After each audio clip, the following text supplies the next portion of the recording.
Hi hello friends welcome back to my channel. ಎಲ್ಲರೂ ಹೇಗಿದ್ದೀರಾ? Super ಆಗಿದ್ದೀರಾ ಅಂತ ತಿಳ್ಕೊತೀನಿ. ನಾನು ಕೂಡ ಸೂಪರ್ ಆಗಿದ್ದೀನಿ.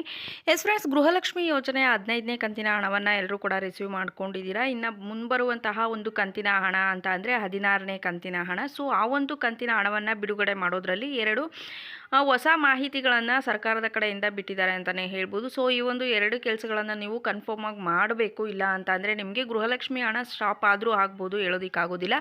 ಸೊ ಹಾಗಿದ್ರೆ ಆ ಒಂದು ಎರಡು ಕೆಲಸಗಳು ಏನು ಮಾಡಬೇಕು ಅಂತ ನೀವು ಅಂದ್ಕೋಬೋದು. ಆ ಒಂದು ಮಾಹಿತಿಯನ್ನು ತಿಳ್ಕೋಬೇಕು ಅಂತ ಅಂದರೆ ವಿಡಿಯೋನ ಎಲ್ಲೂ ಕೂಡ ಸ್ಕಿಪ್ ಮಾಡದೆ ಕೊನೆವರೆಗೂ ಕೂಡ ನೋಡಿ. ಜೊತೆಗೆ ಒಂದು ಮಾಹಿತಿಯನ್ನು ಆದಷ್ಟು ಶೇರ್ ಕೂಡ ಮಾಡಿ.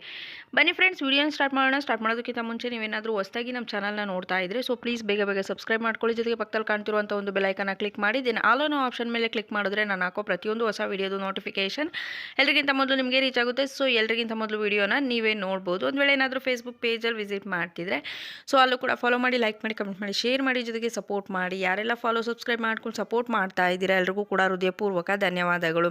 ಎಸ್ ಫ್ರೆಂಡ್ಸ್, ನಿಮ್ಮೆಲ್ಲರಿಗೂ ಕೂಡ ತಿಳಿದಿರೋ ಹಾಗೆ ಆಲ್ರೆಡಿ 15ನೇ ಕಂತಿನ ಹಣ 70-80% ಫಲಾನುಭವಿಗಳ ಖಾತೆಗಳಿಗೆ ಬಿಡುಗಡೆ ಆಗಿದೆ ಅಂತಲೇ ಹೇಳ್ಬೋದು.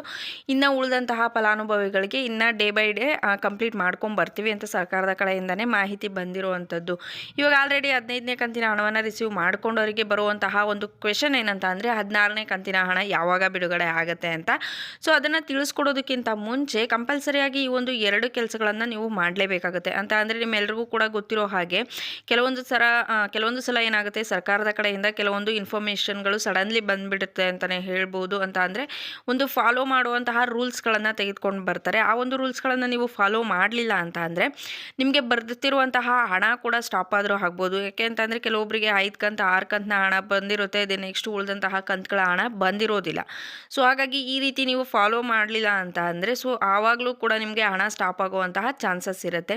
ಇವಾಗ ಮೊದಲನೇದಾಗಿ ನೀವು ಯಾವ ಒಂದು ಕೆಲಸವನ್ನು ಮಾಡಬೇಕು ಅಂತ ಅಂದರೆ, ಇವಾಗ ಕೆಲವೊಬ್ಬರಿಗೆ ಅನಿಸುತ್ತೆ ಬೇರೆಯವ್ರಿಗೆಲ್ಲ ಹಣ ಬಂದಿದೆ, ಸೊ ನಮಗೆ ಯಾಕೆ ಹಣ ಬಂದಿಲ್ಲ, ಸೊ ನಮ್ಮ ಅಕ್ಕಪಕ್ಕ ಜನರಿಗೆ ಎಲ್ರಿಗೂ ಕೂಡ ಹಣ ಬಂದಿದೆ, ಆದರೆ ನಮ್ಮ ಖಾತೆಗಳಿಗೆ ಹಣ ಬಂದಿಲ್ವಲ್ಲ, ಸೊ ಅವರು ಅಕೌಂಟ್ ಏನು ಓಪನ್ ಮಾಡಿಸಿದ್ದಾರೆ, ಸೊ ಆ ಒಂದು ಬ್ಯಾಂಕಲ್ಲಿ ನಾವು ಖಾತೆಗಳನ್ನು ಓಪನ್ ಮಾಡಿಸಿದ್ರೆ ನಮಗೂ ಹಣ ಬೇಗ ಬರ್ಬೋದಲ್ವಾ ಅಂತ ಮೈಂಡ್ಸೆಟ್ಟಲ್ಲಿ ಬಂದುಬಿಡುತ್ತೆ. ಅದು ಕ್ಯಾಶುಯಲ್ ಆಗಿ ಬರುವಂತಹ ಒಂದು ಮಾಹಿತಿ ಅಂತಲೇ ಹೇಳ್ಬೋದು. ಬಟ್ ಇಲ್ಲಿ ಏನಂತ ಅಂದರೆ ಸರ್ಕಾರದವರು ಹೇಳಿರೋ ಪ್ರಕಾರ ನಿಮಗೆ ಏನು ಬ್ಯಾಂಕ್ ಖಾತೆಗಳನ್ನು ಓಪನ್ ಮಾಡಿಸಿರ್ತೀರಾ, ಸೊ ಆ ಒಂದು ಖಾತೆಗಳನ್ನು ಯಾವುದೇ ಕಾರಣಕ್ಕೂ ಕೂಡ ಚೇಂಜ್ ಮಾಡೋದಕ್ಕೆ ಹೋಗಬೇಡಿ. ಯಾಕೆ ಅಂತಂದರೆ ನೀವು ಚೇಂಜ್ ಮಾಡಿದ್ರೆ ನೆಕ್ಸ್ಟು ನಿಮ್ಮ ಖಾತೆಯಲ್ಲಿ ಆಧಾರ್ ಲಿಂಕ್ ಆಗಿರಬೇಕು ಅಥವಾ DBT ಸೆಟ್ ಆಗಿರಬೇಕು. ಸೊ ಆ ಒಂದು ರೀತಿ ಸೆಟ್ಟಿಂಗ್ಸ್ ಆಗಲಿಲ್ಲ ಅಂತಂದರೆ ನಿಮಗೆ ಬರ್ತಿದ್ದ ಹಣನೂ ಕೂಡ ಸ್ಟಾಪ್ ಆಗಿ ಹೋಗ್ಬಿಡುತ್ತೆ. ಸೊ ಹಾಗಾಗಿ ಇವಾಗ ಏನು ಖಾತೆಗಳನ್ನು ಕೊಟ್ಟಿದ್ದೀರಾ ಸೊ ಅದೇ ಖಾತೆ ಇರಲಿ, ಯಾವುದೇ ಕಾರಣಕ್ಕೂ ಕೂಡ ನೀವು ಚೇಂಜ್ ಮಾಡೋದಕ್ಕೆ ಹೋಗ್ಬೇಡಿ.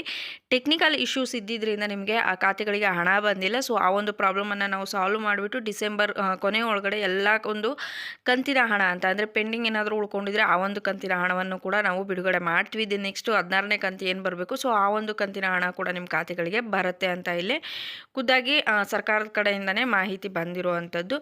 ನೆಕ್ಸ್ಟು ನಿಮಗೆ ಎರಡನೇ ಮಾಹಿತಿ ಏನಂತಂದರೆ, ನಿಮ್ಮೆಲ್ರಿಗೂ ಕೂಡ ತಿಳಿದಿರೋ ಹಾಗೆ ಇವಾಗ ರೇಷನ್ ಕಾರ್ಡ್ ಅಪ್ಡೇಟ್ಗಳನ್ನ ಮಾಡಿಸಿದ್ರು. ಜೊತೆಗೆ ಸರ್ಕಾರದ ಕಡೆಯಿಂದ ಏನು ಮಾಡಿದ್ರು, APL ಕನ್ವರ್ಟ್ ಆಯಿತು, ಡಿಲೀಟ್ ಕೂಡ ಆಯಿತು, ಗೌರ್ಮೆಂಟ್ ಕೆಲಸದಲ್ಲಿರೋರು ಕೂಡ ಬಳಸ್ಕೊಳ್ತಾ ಇದ್ದಾರೆ. ಸೊ ಈ ರೀತಿ ಹಲವಾರು ಪ್ರಾಬ್ಲಮ್ಸ್ ಇತ್ತು. ಸೊ ಹಾಗಾಗಿ ಇಲ್ಲಿ ಏನಾಗ್ತಾ ಇದೆ ಅಂತ ಅಂದರೆ, ಒಂದು ಫ್ಯಾಮಿಲಿಯಲ್ಲಿ ನೀವು 4ರಿಂದ 5 ಜನ ಇದ್ದೀರಾ ಅಂತ ಅಂದರೆ ನಿಮ್ಮ ಫ್ಯಾಮಿಲಿಯಲ್ಲಿರುವಂತಹ ಪ್ರತಿಯೊಬ್ಬರ ಒಂದು ಆಧಾರ್ ಕಾರ್ಡ್ ಏನಾಗಿರಬೇಕು, ಲಿಂಕ್ ಆಗಿರಬೇಕು ರೇಷನ್ ಕಾರ್ಡ್ಗಳಿಗೆ. ಇನ್ನೂ ಕೂಡ ಕೆಲವೊಬ್ಬರು ಫಲಾನುಭವಿಗಳ ಕಾರ್ಡ್ಗಳಿಗೆ ಲಿಂಕ್ ಆಗಿಲ್ಲ, ಆಧಾರ್ ಕಾರ್ಡು ರೇಷನ್ ಕಾರ್ಡ್ಗೆ ಲಿಂಕ್ ಆಗಿಲ್ಲ. ಸೊ ಇಲ್ಲಿ ನೀವು ಒಂದು ಗಮನ ಇಟ್ಕೋಬೇಕಾಗುತ್ತೆ. ಸೊ ನಿಮ್ಮ ಆಧಾರ್ ಕಾರ್ಡು ರೇಷನ್ ಕಾರ್ಡ್ಗಾಗಲಿ ಬ್ಯಾಂಕಿಗಾಗಲಿ ಸೊ ಎಲ್ಲ ಕಡೆ ಲಿಂಕ್ ಆಗಿರಬೇಕು. ಸೊ ನೀವು ಏನಾದರೂ ಅಪ್ಡೇಟ್ ಮಾಡಿಸಿಲ್ಲ ಅಂತಂದರೆ ಸರ್ಕಾರದವರು ಕೂಡ ಹೇಳ್ತಾನೆ ಇದ್ದಾರೆ, ಸೊ ಆಧಾರ್ ಕಾರ್ಡನ್ನು ಕೂಡ ಅಪ್ಡೇಟ್ ಮಾಡಿಸಿ, ಬೇಗ ಬೇಗ ಮಾಡಿಸಿ ಅಂತ. ಸೊ ಅದನ್ನು ಕೂಡ ಮಾಡಿ. ಜೊತೆಗೆ ಇವಾಗ ನಿಮಗೆ 16ನೇ ಕಂತಿನ ಹಣ ಬರಬೇಕು ಅಂತ ಅಂದರೆ ನಿಮ್ಮ ಮನೆಯಲ್ಲಿರುವಂತಹ ಪ್ರತಿಯೊಬ್ಬರ ಒಂದು ಆಧಾರ್ ಕಾರ್ಡು ಕೂಡ ನಿಮ್ಮ ರೇಷನ್ ಕಾರ್ಡ್ಗಳಿಗೆ ಲಿಂಕ್ ಆಗಿರಬೇಕು. ಸೊ ಈ KYC ಆಗಿರಲೇಬೇಕು. ಸೊ ಅದು ಆದರೆ ನಿಮಗೆ ಯಾವುದೇ ರೀತಿ ರಿಸ್ಕ್ ಇಲ್ದಲೇ ಹಣ ಬರುತ್ತೆ. ಸೊ ಒಂದೆರಡು ಕಂತು ಬಂತು, ಅದಾದಮೇಲೆ ಬರುತ್ತೇನೆ ಇಲ್ಲ ಸ್ಟಾಪ್ ಆಗಿಬಿಡ್ತು ಅಂತ ಅಂದರೆ ನೀವೇನಾದರೂ ರೇಷನ್ ಕಾರ್ಡಲ್ಲಿ ಚೇಂಜಸ್ ಮಾಡಿಸಿದ್ರೆ ಅಥವಾ ಏನಾದರೂ ಪ್ರಾಬ್ಲಮ್ ಆಗಿದ್ರೆ ಸೊ ಆ ರೀತಿ ಆಗಿದ್ರೂ ಕೂಡ ಇಲ್ಲಿ ಹಣ ಬರೋದೇನಾಗ್ಬಿಡುತ್ತೆ, ಸ್ಟಾಪ್ ಆಗಿಬಿಡುತ್ತೆ. ಸೊ ಹಾಗಾಗಿ ನೀವು ಗಮನ ಇಟ್ಟು ಕೇಳಿಸ್ಕೊಳ್ಳಿ. ನಿಮ್ಮಲ್ಲಿ ಇರುವಂತಹ ನಿಮ್ಮ ಮನೆಯಲ್ಲಿರುವಂತಹ ಪ್ರತಿಯೊಬ್ಬ ವ್ಯಕ್ತಿಯ ಆಧಾರ್ ಕಾರ್ಡು ಕೂಡ ರೇಷನ್ ಕಾರ್ಡ್ಗೆ ಲಿಂಕ್ ಆಗಿರಬೇಕು ಅಂತ ಇಲ್ಲಿ ಸರ್ಕಾರದ ಕಡೆಯಿಂದ ಮಾಹಿತಿ ಬಂದಿದೆ ಅಂತಲೇ ಹೇಳ್ಬೋದು. ಮೇ ಬಿ ಈ ತಿಂಗಳು ಕೊನೆಯಲ್ಲಿ ಬಿಡುಗಡೆ ಮಾಡಿದ್ರೆ 16ನೇ ಕಂತಿನ ಹಣವನ್ನು ಬಿಡುಗಡೆ ಮಾಡ್ತಾರೆ. ಒಂದು ವೇಳೆ ಆಗಲಿಲ್ಲ ಅಂತ ಅಂದರೆ ನಿಮಗೆ ಏನಿದ್ರು ಕೂಡ ಜನವರಿ ತಿಂಗಳಲ್ಲೇನೆ ಈ ಒಂದು 16ನೇ ಕಂತಿನ ಹಣ ಜಮಾ ಆಗುವಂಥದ್ದು. ಸೊ, ಈ ರೀತಿಯಾದಂತಹ ಒಂದು ಮಾಹಿತಿಯನ್ನು ಸರ್ಕಾರದ ಕಡೆಯಿಂದ ನೀಡಿದ್ದಾರೆ. ಸೊ, ಈ ಒಂದು 2 ರೂಲ್ಸ್ಗಳನ್ನು ನೀವು ಫಾಲೋ ಅಪ್ ಮಾಡಿದ್ರೆ ನಿಮಗೆ 16ನೇ ಕಂತಿನ ಹಣ ಕೂಡ ಯಾವುದೇ ರೀತಿ ರಿಸ್ಕ್ ಇಲ್ದಲೇ ಬರುತ್ತೆ. ಸೊ, ನಮ್ಗೆ ಹಣ ಬರ್ತಿಲ್ಲ ಅಂತ ಯಾರೆಲ್ಲ ಅಂದ್ಕೊಳ್ತಾ ಇದ್ದೀರಾ, ಸೊ ಒಂದ್ಸಲ ನೀವು ಕೂಡ ಚೆಕ್ ಮಾಡ್ಕೊಳ್ಳಿ. ಏನು ಪ್ರಾಬ್ಲಮ್ ಇಲ್ಲ ಅಂತ ಅಂದರೆ ಓಕೆ. ಏನಾದರೂ ಪ್ರಾಬ್ಲಮ್ ಇದ್ದರೆ ಈ ರೀತಿಯಾದಂತಹ ಪ್ರಾಬ್ಲಮ್ಗಳು ಇದ್ದರೆ ನೀವು ಸಾಲ್ವ್ ಮಾಡ್ಕೊಂಡ್ರೆ ನಿಮಗೆ ಆರಾಮಾಗಿ ಹಣ ಬರುತ್ತೆ ಅಂತಲೇ ಹೇಳೋಕ್ಕೆ ಇಷ್ಟಪಡ್ತೀನಿ. ಸೊ, ಈ ಒಂದು ವಿಡಿಯೋ ಎಲ್ರಿಗೂ ಕೂಡ ಇಷ್ಟ ಆಗಿದೆ ಅಂತ ತಿಳ್ಕೊಂಡು, ಇಷ್ಟ ಆಗಿದ್ರೆ ಲೈಕ್ ಮಾಡಿ, ಕಮೆಂಟ್ ಮಾಡಿ, ಶೇರ್ ಮಾಡಿ. ಯಾರೆಲ್ಲ ಇನ್ನೂ ಕೂಡ ಸಬ್ಸ್ಕ್ರೈಬ್ ಮಾಡ್ಕೊಂಡಿಲ್ಲ, ಬೇಗ ಬೇಗ ಮಾಡಿಕೊಂಡು ನಮ್ಮ ಚಾನಲ್ಗೆ ಸಪೋರ್ಟ್ ಮಾಡಿ ಅಂತ ಹೇಳೋದಕ್ಕೆ ಇಷ್ಟಪಡ್ತೀನಿ. Thank you friends. Bye bye.